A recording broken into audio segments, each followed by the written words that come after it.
Hi-ho everyone, I am Nathan Blake and welcome to the Worst Waffle Competition, in which we try to make the most worthwhile waffles out of the worst ingredients that we can.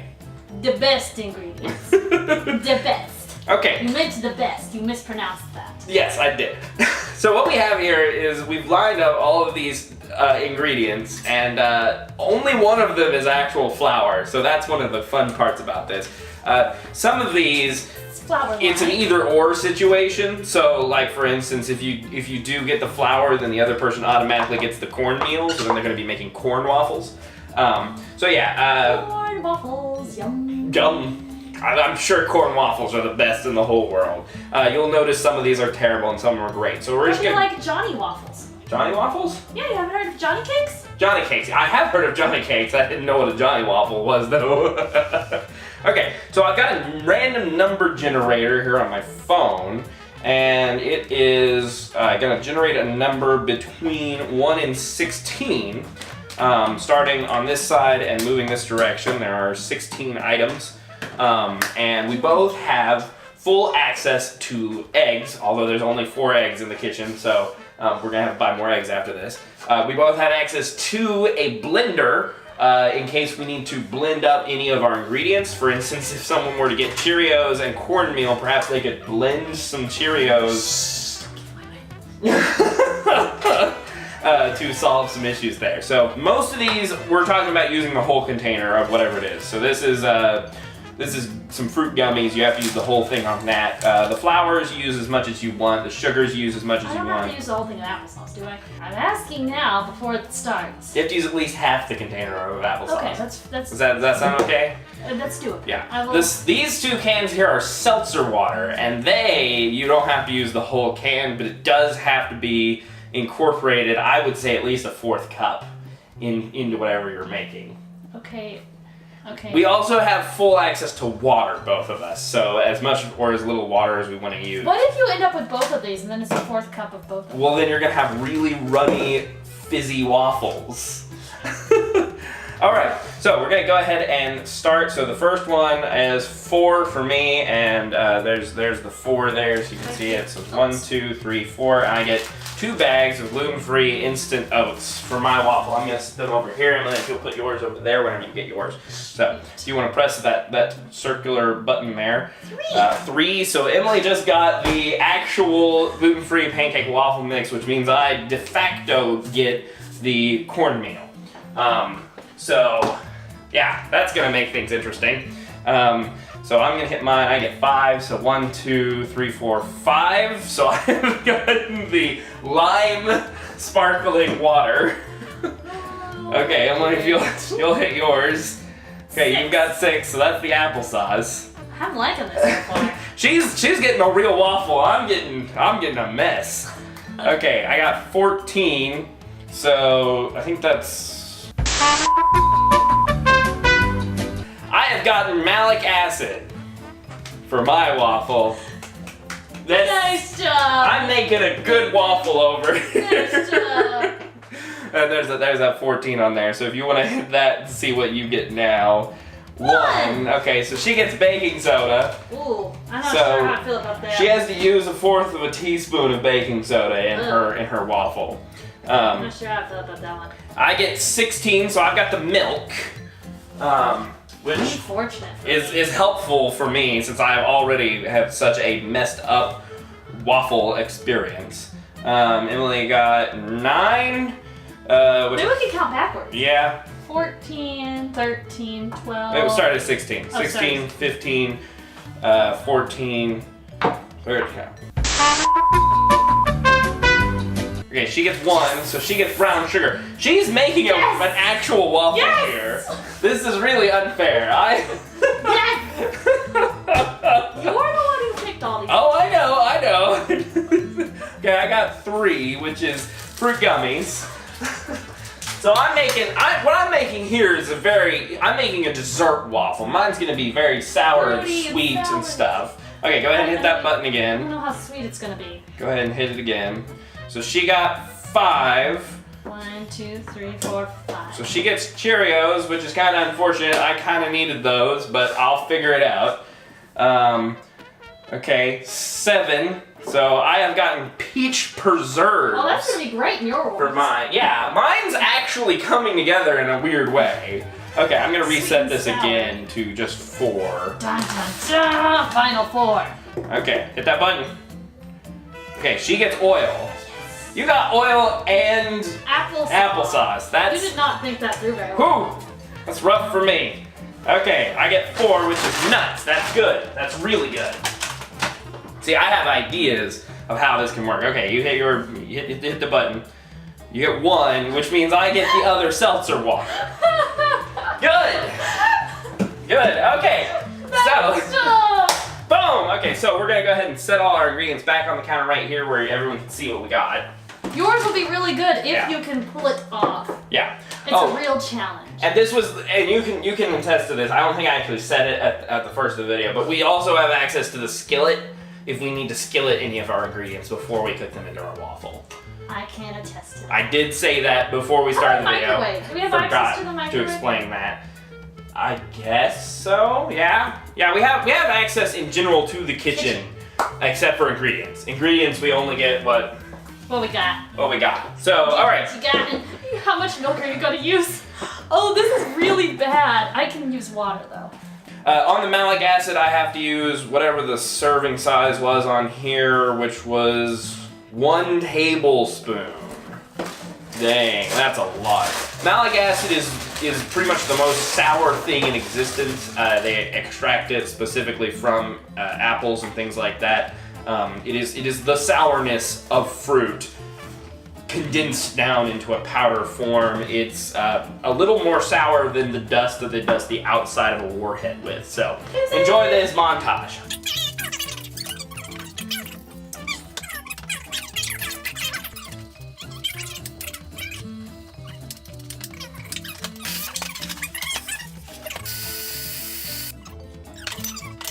Okay, so here we've got me reducing this delightful mess down. This is the malic acid, the fruit gummies, and the peach preserves.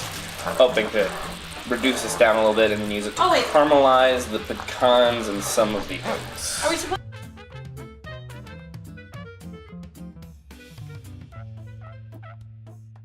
I decided to go with something a little bit different and get extra points for transforming the product.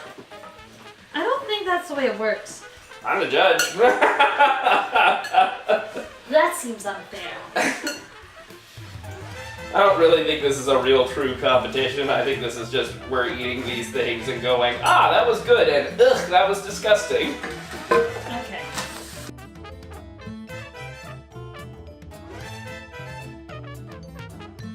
Well, I gotta put the baking soda in there before I forget. What if I just forgot the baking soda? Then you would lose. Just like in Chopped. Oh, I was going to incorporate it at the end. You just sprinkle it on top as a garnish or a zest. Baking soda zest.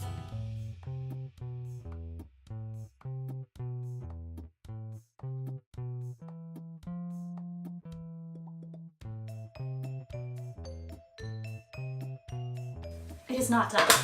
That's looking like a decent waffle in there. It's one of the nice things about waffles versus pancakes. Always gonna look like a waffle when you're done. Don't worry, I'm watching it. Okay, so Emily has been working on It's done. this tasty looking crumble over here. Okay, it's totally done. That's probably overdone. How do you think it's working out, Emily? I think it's doing great, except for I gotta get it off the pan, because now it's done. It is a delicious looking waffle, if I do say so myself. Will you set a 5-minute timer? Sure. Yeah, I'm really concerned for that crumble. I just let it go slightly long. I do smell something burned.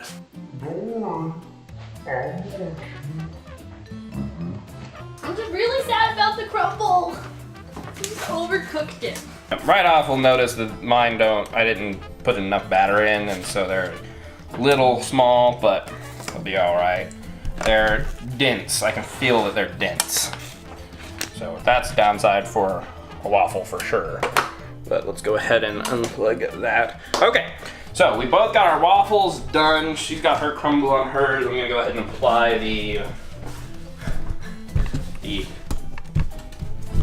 sour candied walnuts to the top of mine. Okay, so we're gonna try first my candied waffle, my sour candied waffle. Although Emily has to pull that waffle out. So, 1 second. So we're tasting my waffle with the candied walnuts. I'm gonna take this taste. Okay. Smaller bite. Without any syrup. So these are my corn waffles with sour candied walnuts. I really could have used that salt and the flour. The density of the waffle I don't mind. Because I like denser things like muffins. Yeah, it's a little denser. Yeah, it's almost muffin consistency. It homogenized better than I would expect it to because I mean it's made out of oats, corn, and nuts. It's great. It's like kind of like corn muffins, Right. but nutty corn muffins with sour candy on top. Yeah, it's really, really interesting. So I wouldn't No really. salt. You need salt in your waffles. But we didn't have salt as an option, That's true. We didn't. so I wasn't allowed to. Okay, so this one. Yes. Okay, so we're gonna taste Emily's, which was made with pretty much normal waffle base. But I didn't have any extra salt to add to it, and I had to incorporate baking soda. And I was Right, but baking soda is salty, so.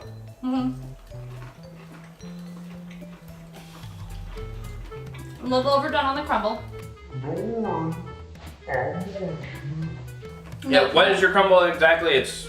Cheerios, brown sugar, and then a little bit of the mix, just so I would have less mix and something to pull the Cheerios together. Yeah. And oil, of course. Just caramelized Cheerio. There's definitely more of a burn flavor on yours, but I do like it, and It's caramelized, smoky, burned. Yeah, and your waffle itself obviously is much more waffle-like than mine. Yeah, it's. You can tell that it's all just basically a waffle. I didn't use the applesauce in the crumble. That might have saved you. Okay, Probably would have been bad because of the water. now, I used the applesauce in the waffle. right. Do we pour that? You want to pour these over the complete ones, or just go over the ones we've already Oh, eaten? we've already been eating. Okay, so we'll go ahead and pour a generous amount of syrup over yours to begin with. And see if, so the reason we're trying with and without syrup is, first of all, syrup makes the waffle. So it's important to see what it's like with the syrup. Because then you know if it's a good waffle or not. Problem is, syrup also covers up all flavors and makes everything tasty. If you've got a dense waffle, it soaks it up and it makes it soft.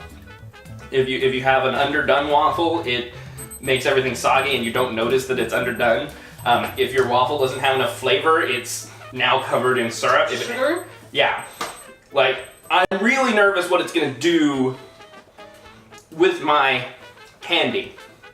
I'm very curious, but I would eat this waffle any day of the week with syrup on it.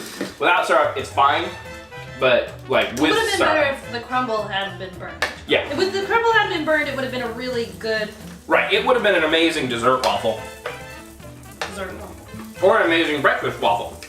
Mine can only ever be a good dessert waffle because I have that tablespoon of malic acid. And for a little reference point, 1/4 teaspoon of malic acid is the amount in a glass of apple juice. So that is an insane amount of malic acid. He has candied warhead on his candied walnuts that are candied in warhead on his waffle. On his saltless, thick waffle. Okay, I'm gonna try to get one good nut chunk, one pocket of waffle, really soak up some of that syrup and see what it does. Makes it much better. Syrup is much better on it.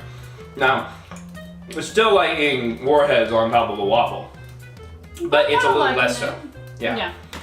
It really cuts it from being as sweet and as It sour. cuts it from a warhead kind of down to a very, very tart lemon topping. Yeah, it's that's what I was gonna say. Is it goes from being just sour to being tart now, which there are plenty of tart desserts and breakfasts and stuff like that.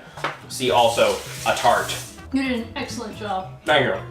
I really feel like I recovered fairly well from having a waffle made entirely of seltzer water, corn, and malic acid. So these arbitrary points that we were going to add? Yeah, at the end of the day, I would give your waffle like an 8 out of 10, and mine like a 6 out of 10. But I'd go ahead and bump mine up at least a point For the ingredients? for the ingredients and creativity that I had to use. Would you agree with that sort of statement? You still won, but I came a close second, just based on the fact that I was given the worst ingredients I possibly could have had. You would have been closer to a 10 Had I not burned? had you not burned one of your major ingredients. But you like things that are burned, so. Yeah, I don't mind burns food in general. I'm weird like that. But on a skill level sort of thing, it's like, Yeah, yep, I should have been watching it. Emily's waffle is the winner with 8 points. I am a pretty decent second at 7 points. You know, I probably have to say that mine's really a 5 plus 2. With a D10 modifier. No, I mean like, waffle is the most average waffle of all time, maybe even under average. It's just the fact that I used the ingredients that I used to make it that makes it decent. Whereas yours is a very, very decent waffle, considering your ingredients, but just But not. I burned it. You burned it and it didn't end up being, your ingredients were not so off the wall crazy that I wouldn't expect No a decent pluses. waffle out of it, you know. This has been the most worthwhile waffle with the worst ingredients. So thank you all so much for being here, and thanks for coming on this food-themed adventure with us. I don't know how long this video is going to be because there's going to be a lot of fast-forwarding and cuts and stuff, but it's obviously a lot that also went on, and I'm sure you guys are interested in seeing some of the cooking process. So thank you all so much for being here. As always, we'll see you in the next one. For now, this is Nathan Blake and Emily signing off for Nathanblakegames. Sign on!